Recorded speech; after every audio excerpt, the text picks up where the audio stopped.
नमस्कार। आप सुन रहे हैं सुनो कहानी यूट्यूब चैनल।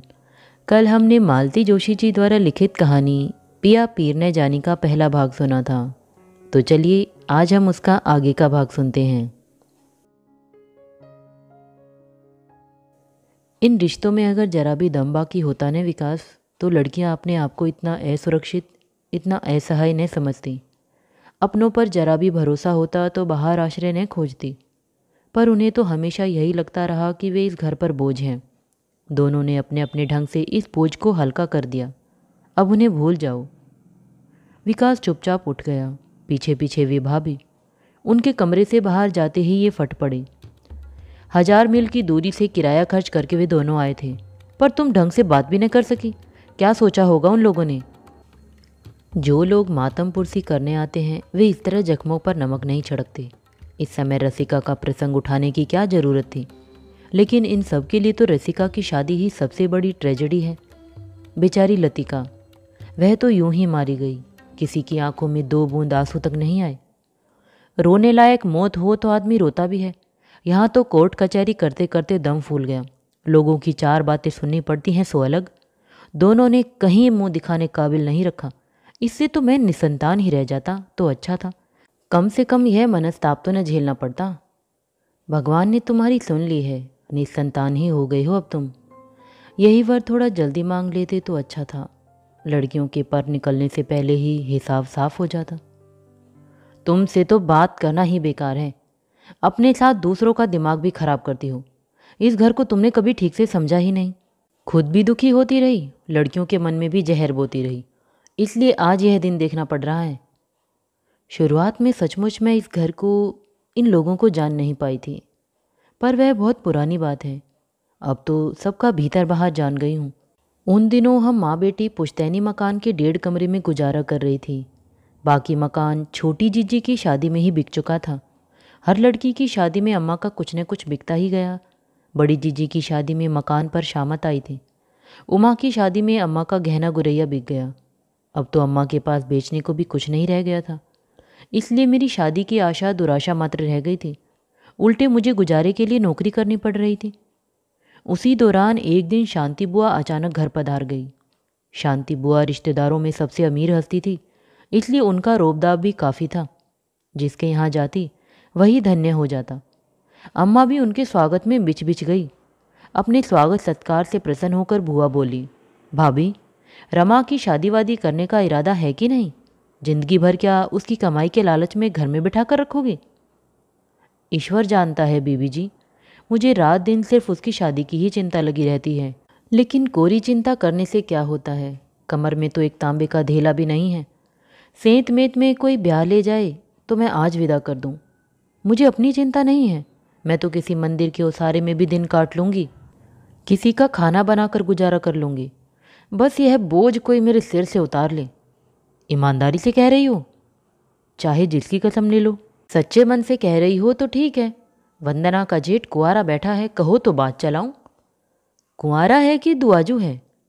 कुंवारा ही समझ लो। गोंद से पहले ही बीवी मर गई तो कुंवारा ही हुआ ने। उनकी अम्मा में गुंडंग होते तो कब की दूसरी शादी हो गई होती। पर वे बस अपनी सेवा चाकरी ही करवाती रही। अब वंदना ने जिम्मा लिया है। मुझसे बोली, मम्मी तुम भी जरा ध्यान रखना। तो मुझे एकदम रमा का ध्यान आ गया। करता क्या है? अरे करने को घर में ही क्या कम काम है? इतनी लंबी चौड़ी खेती है, वही तो देखता है। यह दोनों तो शहर में प्रैक्टिस करते हैं। देखने में भी सुंदर है। मेरे दामाद को तो देखा है न तुमने? वह तो सांवला है, यह खूब गोरा है, कसरती शरीर है। हाँ पढ़ाई जरूर कम है, इंटर पास है। अपनी रमा तो बीए है न। अरे उस बीए को क्या चाटना है, कोई 500 रुपल्ली भी नहीं देता। तुम तो बीबी बात पक्की कर दो। रमा से तो पूछ लो। अरे उससे क्या पूछना है? अम्मा ठीक कह रही थी। मुझसे भला क्या पूछना था? एक अदद पति, एक मुनासिब सा घर और एक सुरक्षित भविष्य। इससे ज़्यादा मुझे कुछ भी दरकार नहीं था। पति सुदर्शन था, यह मेरे लिए सोने पर सुहागा वाली बात थी। एक बार हाँ करने के बाद अम्मा को कुछ करना नहीं पड़ा। सब कुछ बुआ ने ही किया। चट मंगनी पट ब्याह हो गया। मेरी बहन और बहनोई बहुत बौखलाए, ताने उल्हाने भी दिए कि हम लोग क्या मर गए थे वगैरह। अम्मा ने तो साफ सुना दिया, 27 साल की हो चली थी लड़की, तुम्हारी मेहरबानियों का और कब तक इंतजार करती। सेंत मेत में इतना अच्छा घर वर दिलाने के लिए माँ जिंदगी भर के लिए बुआ की कर्जदार हो गई थी। यह तो शादी के कुछ दिनों बाद पता चला कि इस शादी ने मेरी सास को भी बुआ का एहसानमंद बना दिया था। एक बार अम्मा के पास गई थी तो रिश्ते की एक और बुआ से मुलाकात हो गई। मुझसे तो खैर उन्होंने कुशल मंगल ही पूछा, पर माँ से बोली, तुम्हारे दामाद कुछ काम धंधा करने लगे कि नहीं। काम क्या करेंगे, खेती बाड़ी देखते हैं बस।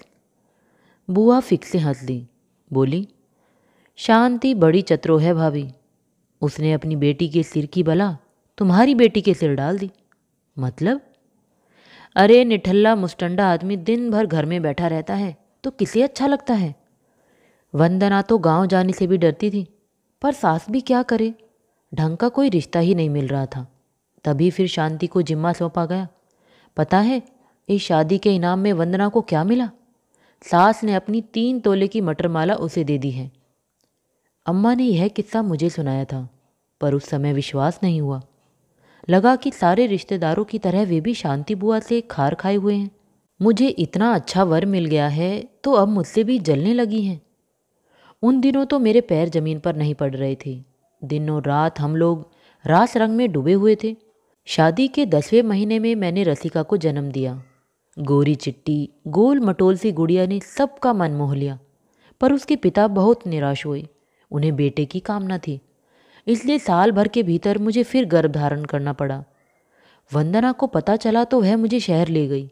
सोनोग्राफी करवाई गई। गर्भ बेटी का ही था, उसे नष्ट कर दिया गया।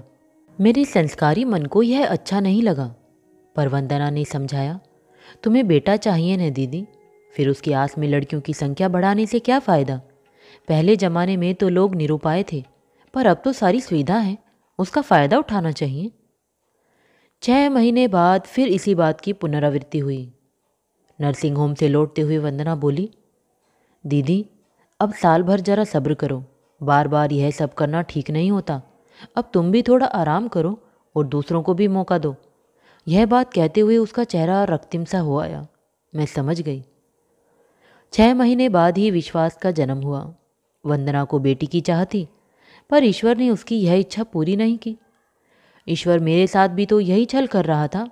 साल भर बाद फिर मेरे गर्भ में एक अंकुर पनपने लगा, लेकिन इस बार मैंने परीक्षण करवाने से साफ इनकार कर दिया।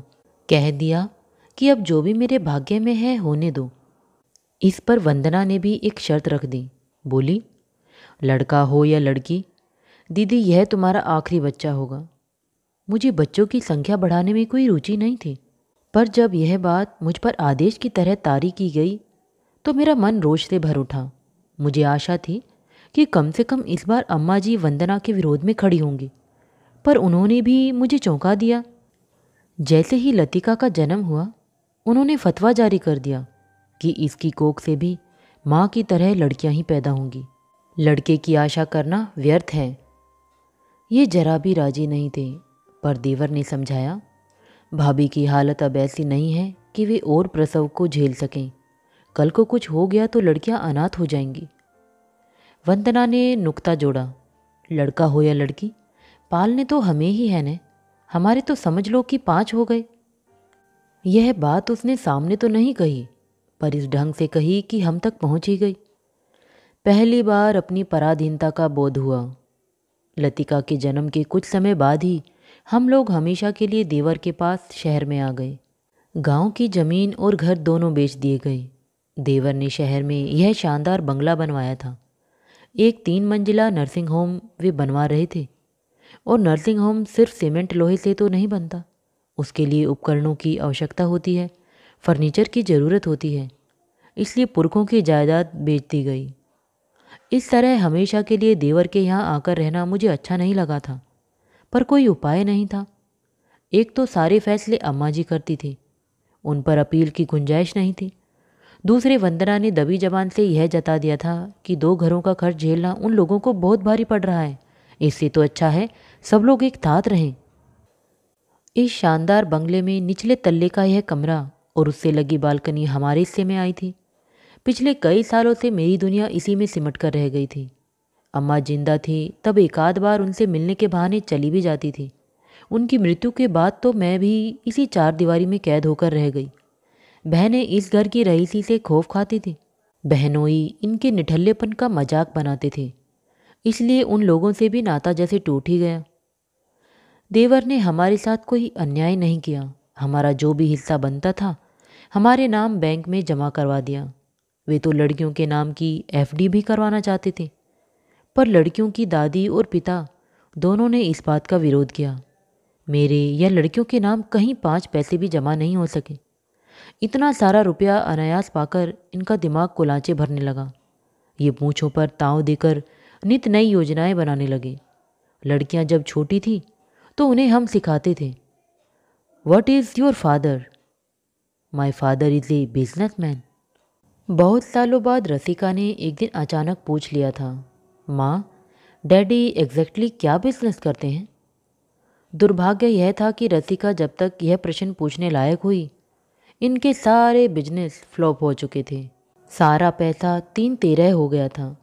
शुरू में मुझे लगता था कि इतने पैसों में तो हम कहीं अलग से एक छोटा सा घर लेकर रह सकते थे, पर अम्मा जी के रहते एक शहर में 2 घरों की बात सोचना नामुमकिन था। अब सोचती हूँ अच्छा ही हुआ। अगर लौटकर इन्हीं लोगों की शरण में आना पड़ता तो कितनी ग्लानि होती। यहीं बने रहे यही अच्छा रहा। झूठ ही सही, लाज रह गई। सारे पैसे को ठिकाने लगाने के बाद इन्होंने अपनी दिनचर्या निश्चित कर ली। दिन भर टीवी देखना, जासूसी उपन्यास पढ़ना या पैर पसार कर सोना। मेरे लिए संतोष की बात यही थी कि इन्हें कोई बुरी लत नहीं लगी, नहीं तो पैसा आदमी को क्या नहीं सिखाता। बेटे की इस अकर्मण्यता के लिए अम्मा जी मुझे ही कोसती, कहती, एक लक्ष्मी घर में आती है तो घर भर देती है, एक ये ऐसी आई है कि पुरखों की जायदाद भी बिकवा दी। पुरखों की जायदाद के बिकने का दुख वे भूल नहीं पाती थी। वंदना तो लक्ष्मी थी, दोनों हाथों से कमा रही थी। वंदना कुछ न भी कमाती तब भी उससे कुछ कहने की ताब अम्मा में नहीं थी। वंदना भरे पूरे घर से आई थी। उसके सर पर बाप का साया था, पीठ पर भाई का हाथ था। अभागी तो मैं थी, इसलिए बलि का बकरा बनी हुई थी। चाहती तो मैं भी नौकरी कर सकती थी। मेरे पास बीए की डिग्री थी, 5-6 साल का अनुभव था, पर इनकी रईसी आड़े आ गई। इतने बड़े घर की बहू मास्टरनी बने, यह इन्हें गवारा नहीं था। यूँ तो वंदना भी बाहर जाकर कमा रही थी, पर वह किसी की गुलाम नहीं थी, अपनी मालकिन आप थी। वंदना भी बोली, दीदी अब तुम्हें नौकरी करने की क्या ज़रूरत है, हम दोनों कमा तो रहे हैं। सच देखा जाए तो मैं तुम्हारे भरोसे ही निश्चिंत होकर काम करती हूँ। हम दोनों बाहर रहेंगी तो घर का क्या होगा, बच्चों को कौन देखेगा? इससे तो बल्कि भाई साहब कुछ करते तो अच्छा लगता। भाई साहब ही कुछ करने वाले होते तो क्या बात थी, पर सिर उठाकर चलना शायद मेरे भाग्य में ही नहीं था। जब तक हाथ में पैसा रहा ये शाह खर्च बने रहे, घर में भी थोड़ी बहुत इज्जत बनी रही। पर जैसे ही हालत पतली होने लगी, स्थितियाँ बदलती गई। घर में इनकी हैसियत एक फालतू सामान से अधिक नहीं रह गई। नौकर चाकर तक इनकी अवज्ञा करने लगे। बच्चे इनसे कतराते रहते। वंदना तो पहले भी कभी सामने नहीं पड़ती थी, ज़रूरत भी नहीं पड़ती थी। सबका उठना बैठना अलग था, खाने पीने का समय अलग था। महीनों में एक आध बार किसी तीज त्यौहार के मौके पर ही हम लोग साथ खाना खाते थे। उस समय ये यदि कोई मज़ेदार बात सुनाने लगते तो वंदना उपेक्षा के भाव से उठ जाती, या फिर उसी समय पति के कान में फुसफुसाकर कोई गैर जरूरी बात करने लगती। मुझे यह सब कुछ बहुत अपमानजनक लगता। 2-1 बार इनसे कहने का प्रयास भी किया, पर ये मुझी पर बरस पड़ते। छोटे घर से आई हो न, इसलिए तुम्हारे दिमाग में ये छोटी छोटी बातें आती हैं। अब इस पर चुप कर जाने के सिवाय मैं क्या कर सकती थी? मुझे ही नहीं, लड़कियों को भी कभी कभी ये बातें बेहद खलती थीं। रसिका अक्सर कहती, माँ, डैडी दिन भर हॉल में क्यों बैठे रहते हैं? चाचा के पास कोई गेस्ट आते हैं तो चाचा इंट्रोड्यूस तक नहीं कराते। माँ, डैडी से कहो न कि भैया के दोस्तों से न बोला करे। उन्हीं के साथ फिल्मों की, क्रिकेट की चर्चा करने बैठ जाते हैं। बाद में वे लोग कितनी मजाक बनाते हैं पता है? कभी कभी उन्हीं से कह बैठती, डैडी आपको जब जो चाहिए हमसे या माँ से मंगवाया कीजिए। आप घंटों माता दीन या गंगा को आवाज़ देते रहते हैं और वे जवाब नहीं देते, सुनकर भी अनसुना कर जाते हैं। बेटी की बात सुनकर वे आग बबूला हो जाते और उसी को डांटने लगते। वह भुनभुनाती, औरों पर तो बस चलता नहीं है, हम पर गुस्सा उतारते रहते हैं। सच तो यह है कि आदमी एक बार आत्मसम्मान ताक पर रख दे तो कुछ भी असहनीय नहीं रहता। देवर सचमुच देवता पुरुष हैं। अम्मा जी अपने व्यंग्य बाणों से और वंदना अपने व्यवहार से चाहे जो जतलाती रही हों, देवर ने हमें कभी यह आभास नहीं होने दिया कि हम उनके सहारे पल रहे हैं। वे हमारे आश्रयदाता हैं। बच्चों में भी उन्होंने कभी फ़र्क नहीं किया।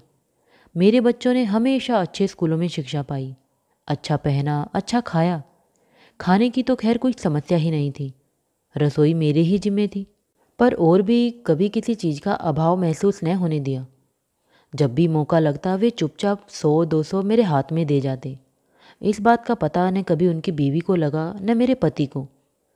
वंदना को पता लग भी जाता तो शायद इतना खतरा नहीं था, पर खाली दिमाग शैतान का घर होता है, ये इस बात का गलत अर्थ भी लगा सकते थे। रसिका का हायर सेकेंडरी में फर्स्ट क्लास आया तो चाचा ने उसे घड़ी इनाम में दी। कहा कि अगर डॉक्टर बनोगी तो मैं तुम्हें आगे की पढ़ाई के लिए बाहर भी भेजूंगा। अपने बच्चों में से कोई डॉक्टर नहीं बन सका, इसलिए उन्हें दुख था। विकास इंजीनियर था, विलास आर्मी में जा रहा था। विशु तो अभी जमीन टटोल रहा था, छोटा भी था। रसिका पर उनकी आशाएं केंद्रित थी। वैसे भी रसिका पर उनकी बहुत ममता थी। पहले साल रसिका का पीएमटी में सिलेक्शन नहीं हो सका। बहुतों का नहीं होता है, पर इस घर में रसिका को किसी ने माफ़ नहीं किया। ताने, उल्हाने और उपदेशों की झड़ी लग गई, इसलिए वह बहुत नर्वस हो गई। दूसरी बार उसने फार्म तो भरा, पर पढ़ते पढ़ते अक्सर उसका दिमाग सुन्न हो जाता था। परिणाम वही हुआ जो होना था। वह हिम्मत हार गई, पर चाचा ने हौसला बनाए रखा। तीसरी बार महंगे कोचिंग क्लास की फीस भरी गई। इस बार मैं भी नर्वस हो रही थी। इससे तो अच्छा था लड़की बीएससी ही कर लेती। तीसरे साल विशु भी उसके साथ हो गया था। हालांकि वह पीईटी की तैयारी कर रहा था, फिर भी एक प्रतियोगिता की संभावना तो हो ही गई थी। रसिका और भी नर्वस और भी अनमनी हो गई थी।